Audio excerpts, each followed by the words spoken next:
E sim, tem muitos seres aqui. Na última medida, pelo que eles me falaram, nós temos aí algo em torno, só no Brasil, de 8.000 seres. No Brasil. Tá? Ao redor do mundo, varia de 20 a 30 mil extraterrestres e convivendo em cidades, no meio da população normal. Alguns levam uma vida normal, os que decidiram morar aqui, aparentemente levam uma vida normal. Aqueles que têm aparência humana, eles levam mesmo uma vida absolutamente normal. A única diferença é que, devido aos conhecimentos e da forma como funciona a economia fora do planeta, geralmente eles são taxados de ricos, porque eles não têm necessidades, mas ao mesmo tempo não ostentam. Então você nem fica sabendo. É um cara que vive bem, vive por muito tempo e está ali no seu bairro, convive com todo mundo.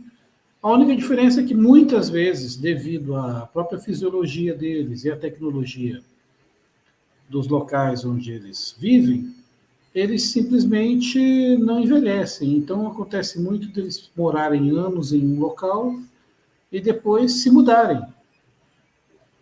Porque senão dá muito na cara. O cara passa 20 anos morando num lugar e não envelhece um dia, por assim dizer.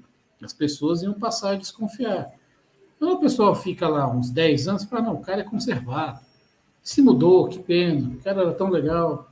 Pois é, possivelmente, né, era um ET e simplesmente ele não envelhece, ele teve que se mudar para não dar na cara. Então tem muito isso, tá? Isso tem muito dos que convivem aqui, que moram aqui com a gente. Temos também uma outra situação. Tem os seres transitórios. Como assim? A grande maioria dos seres da Confederação de Planetas, ou de planetas vizinhos nossos, que não fazem parte da Confederação, mas estão nas rotas de comércio, nas rotas de... não é bem comércio, mas a gente trata como? Nas rotas de comércio, nas rotas de viagens em geral de passageiros, esses planetas tiveram acesso a muita tecnologia, principalmente tecnologia médica, além da tecnologia de naves, tecnologia médica, tecnologia genética. Isso faz com que eles vivam muito. E ao mesmo tempo que eles vivem muito, você tem que ter o que fazer, né?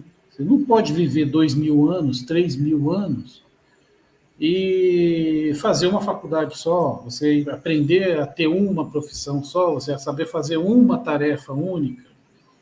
Você pode ter 300 anos de experiência numa tarefa, mas depois vai torrar a paciência de qualquer pessoa. Então eles começam a estudar.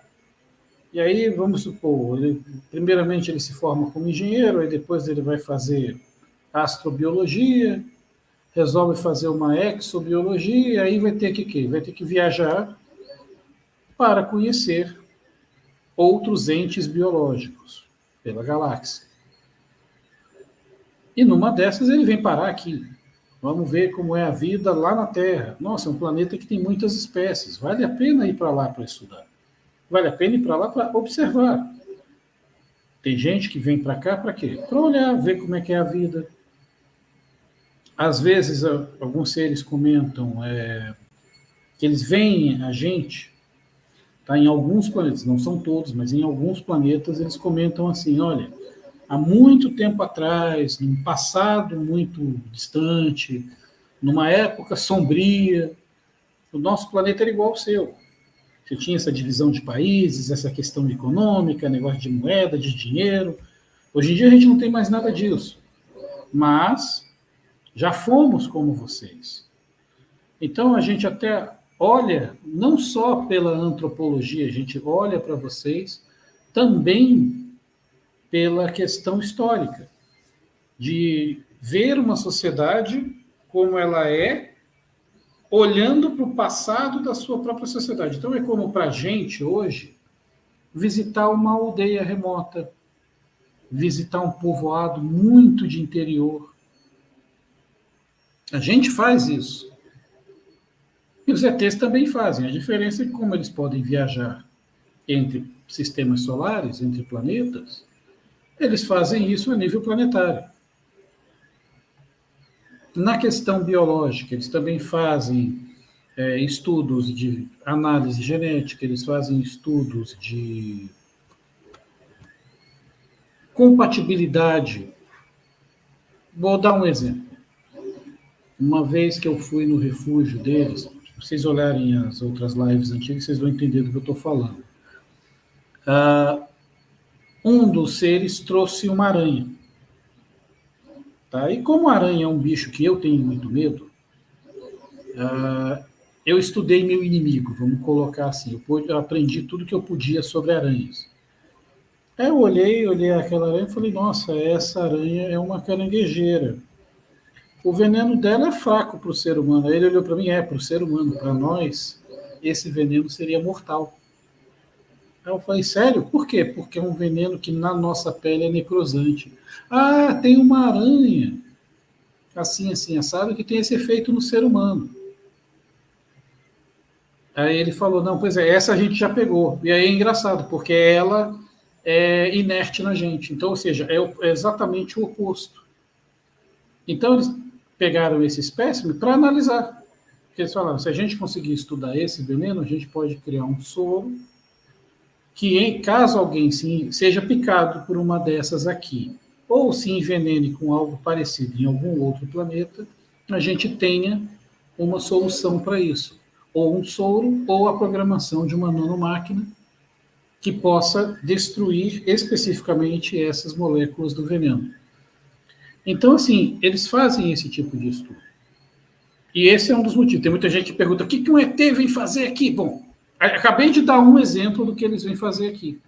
Ele veio buscar uma aranha para pegar o veneno da aranha, para estudar, para criar algo para eles, e que no futuro, quando o ser humano estiver adequado, tá? A sociedade humana, não é o ser biológico, é a sociedade humana, estiver adequada a fazer parte da comunidade galáctica, isso retorna para a gente como benefício também.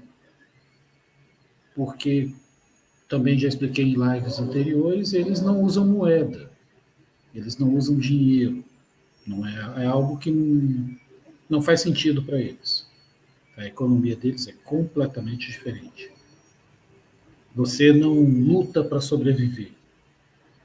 Você trabalha para viver, mas até o trabalho é uma escolha. Mas como eles vivem muito, foi o que eu falei, você não aguenta ficar sem fazer nada, então você trabalha.